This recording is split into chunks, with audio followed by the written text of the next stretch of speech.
Historias algo humanas de ayer y hoy.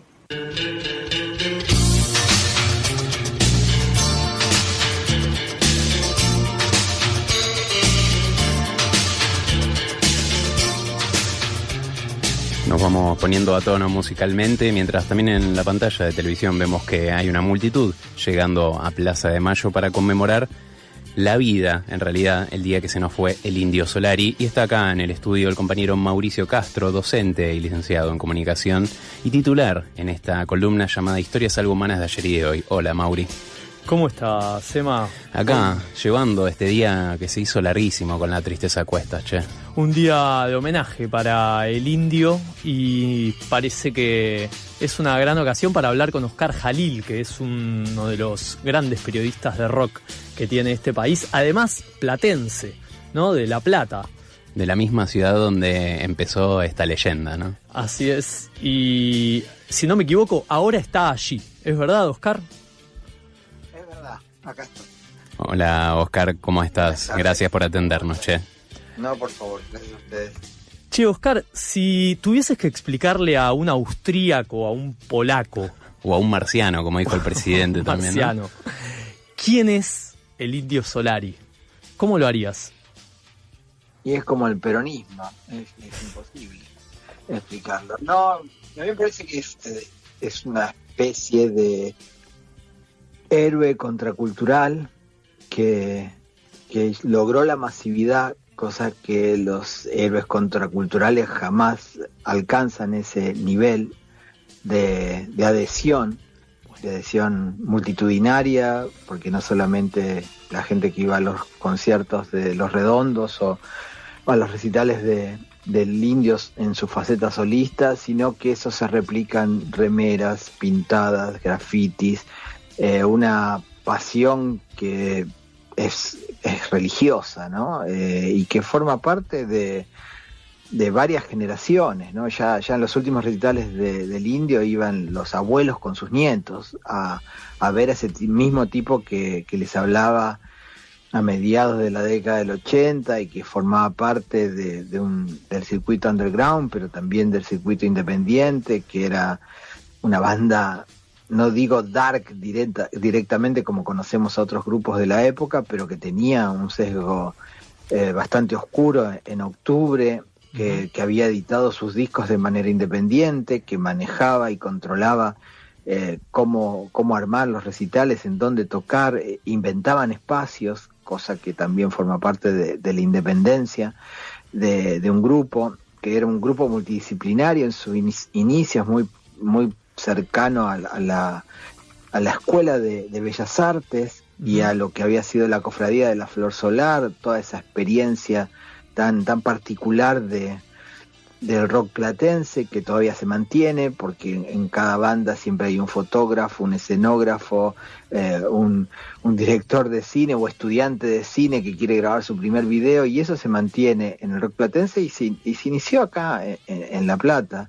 Y bueno, la voz, el letrista y también el compositor de muchas canciones, porque a veces se cree que solamente Sky componía las canciones, y no, el Indio, no sé, esto contado por el Gonza Palacios, saxofonista de muchas bandas de la década del 80, cuando estaban grabando Octubre, él escuchaba que muchas de las canciones de Octubre salían de una guitarra acústica que tocaba el Indio, que el Indio llevaba las melodías, y eso después se puede notar también en toda la etapa solista del Indio, ¿no? Y esa reinvención, y un poco también el dueño de la masividad de Los Redondos, el que se llevó la masividad es el Indio, así que digo, bueno, ese héroe contracultural que llegó a ser un héroe masivo para millones de personas, ¿no? Si vos lo conociste personalmente, Oscar, al Indio. Lo entrevisté 2 veces y estuve en alguna situación así cercano a él.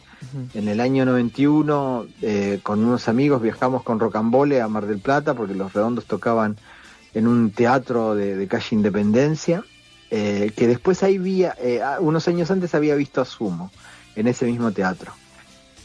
Y fuimos con el Mono, obviamente no pudimos entrar al backstage, pero sí eran 2 recitales, y la segunda noche el mono nos dice vamos a comer, hay un restaurante muy típico de aquella época enfrente del casino, y vamos, y el mono dice no, mejor vamos a tomar un café. Digo, estás loco, estoy hablando de Rocambole, ¿no? Uh-huh. El dueño de la imagen de Los Redondos. Uh-huh. Y al rato dice, bueno, vamos a comer ahora. Y ahí estaban todos los Redondos sentados en una mesa, estaba el soldado, el plomo de Los Redondos, estaba la negra Poli, y yo los había visto en algún cumpleaños también, pero al Indio no. Y al ratito que nos sentamos con ellos, el Indio se levantó y se fue. Y Rocambole me dice, no, sintió olor a periodista. Me dice, entonces, por eso se fue. Y después sí lo entrevisté cuando salió El Tesoro de los Inocentes, cuando armó toda esa bola de prensa, que todos los medios caímos en la misma trampa, ¿no? Que contábamos todo lo que era llegar al lugar, que encerraban a los perros, que no te podías bajar de la camioneta porque esos perros parecían tiburones, escuchar el disco con él al lado, y unos años después una entrevista mucho más relajada, las 2 entrevistas para Los Inrecuptibles, pero tuve un rato, pero es mínimo, es un contacto de artista y periodista que no llegás a no sé, a indagar mucho en la personalidad del otro. Sí, un tipo fascinante, un tipo súper rápido, muy ágil, muy formado, y con muchos intereses artísticos, ¿no? Me pareció eso, muy atento. Me acuerdo que chusmeamos los discos que había ahí, porque el lugar estaba preparado para escuchar el disco, que era el escritorio del Indio, donde tenía muchos CDs, y ahí chusmeamos con Nico Migueles, que era con quien hicimos la nota, y había discos de TV on the Radio, de Nine Inch Nails, también algunas bandas de hip hop, creo que había cosas de los Beastie Boys. Estaba muy atento a lo que estaba sonando afuera, y un poco me parece que es la diferencia que hay ya los últimos Redondos tenían ese sonido electrónico, sí. Arcade Fire, y me acuerdo que fue una charla súper interesante, porque además era un tipo que podía hablar de las cárceles argentinas, de la historia, de la literatura, de lo que sea, ¿no? Y todo había con mucho sustento, ¿no? Y hablaba mucho de la etapa inicial. Por aquella época justo estaba saliendo el libro de Gloria Guerrero, El Hombre Ilustrado, y yo había trabajado en el libro, en la parte de la investigación de La Plata, junto con Gloria. Y bueno, y él estaba un poco molesto con esa historia. Me acuerdo que yo le aclaré, porque yo había trabajado ahí también, como para que supiera, ¿no? Tiene la fama, ¿no? Un poco de a veces de fastidiarse mucho. ¿Era así el Indio? ¿Por qué se había fastidiado ahí? No, yo conozco la historia. De hecho, jamás Gloria se hubiese lanzado a hacer un libro si no tenía la anuencia del Indio. Claro. Y estaba todo bien al principio, y después el Indio desistió. Nunca me voy a olvidar, estaba en la casa de Gloria, y al otro día presentaba el disco El Indio en el programa de Pergolini, en la Rock and Pop. Y Gloria lo cagó a pedos de una manera como si estuviese cagando a pedo a un niño, y le dice, bueno, cuando crezcas hablamos, así. Porque ella quería ir al programa, de hecho trabajaba en el programa de Pergolini, trabajaba para la productora de Pergolini, y el Indio, me parece que el programa lo iban a grabar en la casa del Indio. Que era así como una cadena nacional, estaba todo el mundo pendiente, ¿no? Yo pensaba los otros días que salió el disco nuevo de McCartney, que es precioso, y se detenía el mundo. Bueno, cuando salió el disco del Indio también se detenía el mundo, y ahora salen los discos y no pasa nada. Bueno, un poco añorando aquellas épocas, pero lo que sucedió sí fue eso, esa situación, y después el Indio se bajó, y un poco también Gloria había arrancado muy bien el libro y después se desvanece un poco. Toda la etapa inicial de Los Redondos me parece que está bien contada, y participan muchos, y de hecho ella lo entrevistó de entrada para el libro, y después bueno, él desistió de la idea y él quería hacer otra cosa. Quería hacer lo suyo. Le recuerdo a la gente que estamos charlando con Oscar Jalil acerca del Indio Solari. Oscar, te pregunto yo ahora, ya que viviste una gran parte de la trayectoria ricotera, decías que por ahí, por los principios del 90, fuiste a verlos, y llegando al presente, ¿qué crees dónde radica esa vigencia que hoy en día todavía sigue, además de que, bueno, que tuvo una carrera solista bastante prolífera el Indio, hoy en día hay generaciones, que te diría que hasta 4 generaciones que cantan las canciones de Los Redondos, porque ahora también en el evento en Plaza de Mayo se veía desde niños hasta gente muy grande que iba ahí a tratar de rendir homenaje. Sí, qué sé yo, me parece que hay muchas cosas. Creo que también esa mitología de lo que significaba ir a un concierto de Los Redondos se ha trasladado en las diferentes generaciones. Y hay casi como una pasión futbolera en eso, que se transmite. Pero creo que es un discurso muy potente el de las letras del Indio, y musicalmente hay una energía ahí que no quedás igual cuando los escuchás. Y si los viste alguna vez en vivo también es muy fuerte, y sobre todo la reinvención del Indio a partir de su etapa solista, donde, bueno, llamó a 2 guitarristas como para reemplazar a Sky, y también darle una impronta propia. Pero creo que discursivamente hay muchas, más allá de que a veces las letras, el análisis completo de una letra a veces se vuelve un poco críptico, hay imágenes y imágenes muy potentes que después se convirtieron en grafitis, que se convirtieron en remeras. Sí, claro. Y me parece que ahí hay un mensaje el que lo recibe de adhesión, y sobre todo se identifica con ese tipo, con esas palabras y con esas miradas. Y recordemos esto, que cuando la democracia, la primavera democrática se estaba cayendo con la caída del Plan Austral, los primeros que sientan las bases del estado de las cosas son Los Redondos, con Octubre, y con El Bayón ni hablar, y toda la etapa menemista. Me parece que las mejores letras para evocar lo que significaba vivir en una barriada popular y de lo que pasaba en esos pibes, como el pibe del astillero y de tantos otros lugares, y como, no sé, esa vida de perros. Siempre hay perros en las canciones del Indio, siempre hay un perro dando vuelta. Tenía como un termómetro el Indio para medir algo de ese humor social que en otros lados no se... Sí, porque además había un vaciamiento ideológico muy fuerte, porque no solamente lo que venía del gobierno, sino lo que venía de la oposición. Entonces, me parece que supo captar ahí un malestar social, y muchísima gente se identificó, y bueno, lo que era verdad era ver a Los Redondos, escuchar un disco de Los Redondos, más allá de que había otras cosas. Pero me parece que esa etapa de crecimiento, de la cual después, bueno, costó manejar, y les costó muchísimo, y creo que también les costó la separación, ¿no? Era inmanejable ese monstruo que eran Los Redondos, ¿no? Podías beber el vino de Los Redondos. Claro, podés beber el vino que vos envasaste. Y vos, Oscar, hiciste una antología del rock de La Plata. ¿Cómo era cuando apareció Los Redondos en La Plata? Ya verlo, ¿vos sentís que había una atmósfera de, che, esto es muy grande, es lo que va a hacer? No, yo me acuerdo de la época de los saqueos, año 89, que los vi en el polideportivo, acá de Gimnasia, y que entró la infantería y el negro José Luis, que era el líder de la barra brava de Gimnasia, le desconectaba la guitarra al Indio, y no lo podían bajar, 6 canas no lo podían bajar del escenario. Estaba con un pasamontaña, y era todo como una imagen de Kosovo. Era tremendo eso. No, ni me imaginaba que después los vi en Huracán, los vi en River, y también en Huracán, qué sé yo, me acuerdo que era como una zona liberada, y bueno, movía públicos de todas las esferas, ¿no? Y yo vivo muy cerca de la terminal, y a veces yo veía al otro día de los recitales, en la época del Indio, eran como pibes que se levantaban, zombies que iban a tomar, no sé, el Talpo, otros micros que andan por acá, que van al conurbano, y no sabés cómo salían y volvían a ese lugar, pero habían estado en la gesta, y y vivían esa celebración donde no sé, muchos estratos sociales se mezclaban, ¿no? Y se mezclaban de la mejor manera,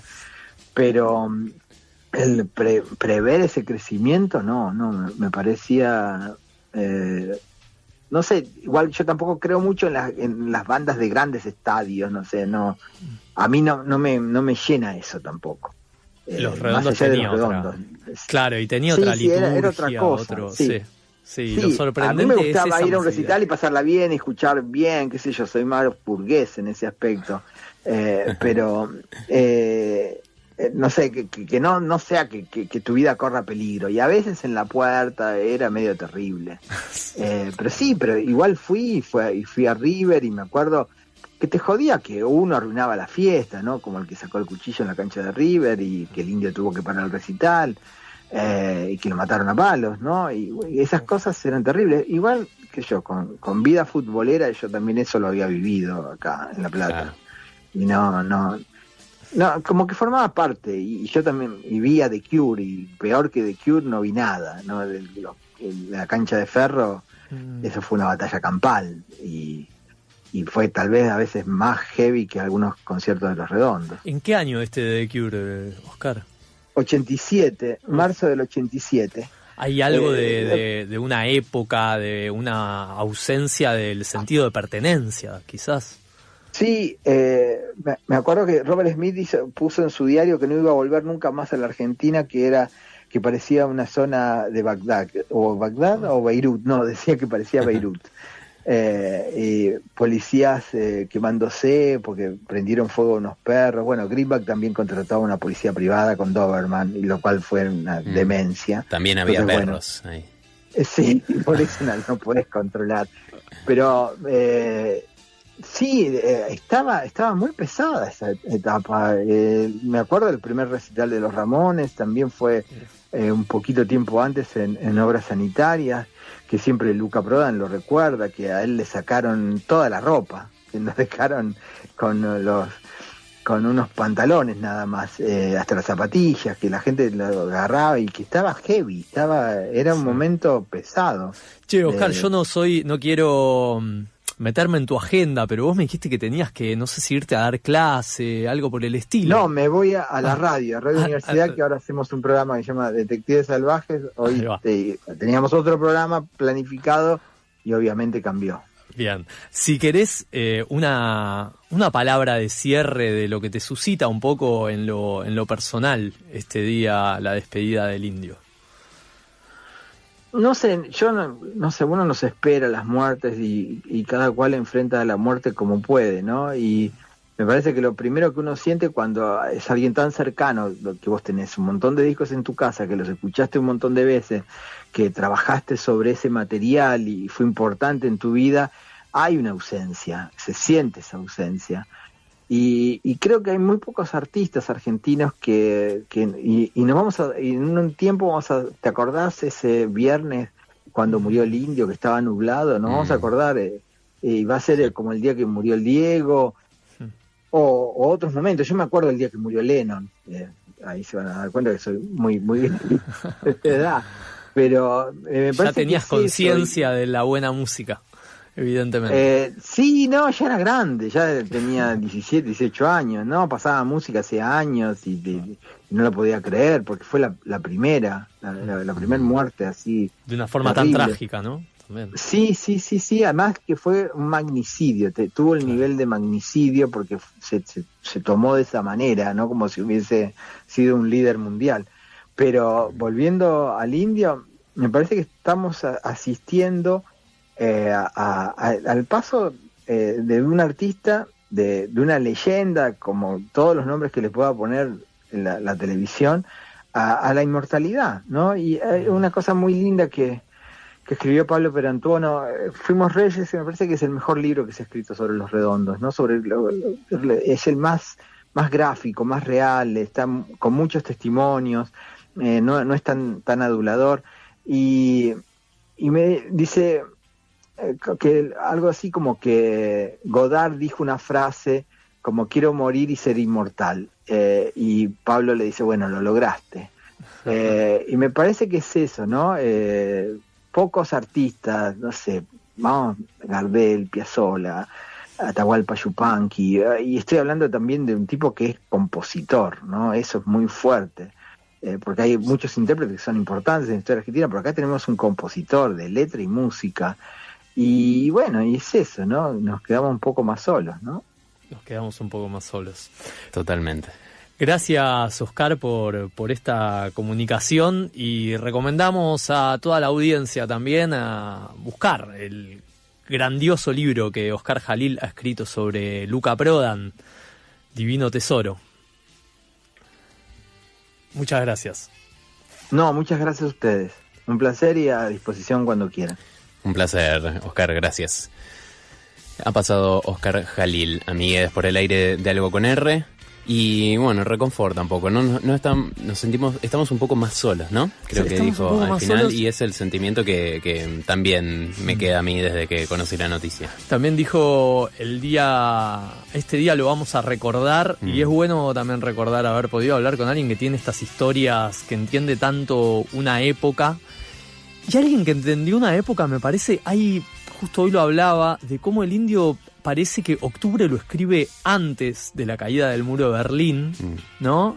Bueno, ya la perestroika, la glasnost, toda esta reestructuración de la Unión Soviética. Sí. Y en alguna entrevista le había escuchado que en octubre, esto de regreso a octubre, desde octubre, sin un estandarte, que él se refería a la internacional, como volver a un estadio revolucionario, ahora que esto se acabó, que ya viene totalmente pervertido, ya está, como volver a esas etapas. ¿Cómo lo podía ver el indio, no? Sí, la verdad que traducir, no es jodido hablar de este país, y creo que él, en su manera jodida de hablar también, así nos cautivó a todos y lo logró de una manera que todavía la seguiremos recordando por el resto de nuestras vidas, todos, creo. Y así de atravesades un poco como estábamos, yo hoy no pude sino tirar unas líneas ahí sobre el indio, que si me permitís te lo comparto. Obvio, amigo, adelante. Una vez le escuché al indio en un recital decir que lo dedicaba a Walter, que lo escuchaba desde las plateas más altas. Siempre tan poético él. Sí. Y un poco sentí eso, como, bueno, allá, en las plateas más altas. Hoy se toma el último bondi. Supimos la hora y el lugar, y allá va cantando. Pero aquí, gracias a Dios, uno no cree en lo que oye. Acá, en este infierno encantador, tenemos muy claro de qué lado de la mecha nos encontramos. Y cuando el fuego crezca, te queremos ahí también. ¿Cómo no sentirnos así? Si vos nos dijiste que vivir solo cuesta vida. ¿Qué podría ser peor? Eso no nos arregló nunca más. Cuando el fuego crezca, te queremos ahí. Si nos cargaste como bombas pequeñitas. ¿O es que sí te soñamos? Y fuiste menos que tu reputación.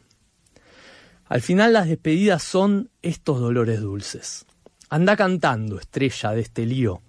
Cuando el fuego crezca vas a sonar ahí. Y van a flamear las banderas rojas, banderas negras, en todos los corazones. Mauricio Castro en una nueva Historias Algo Humanas de ayer y de hoy.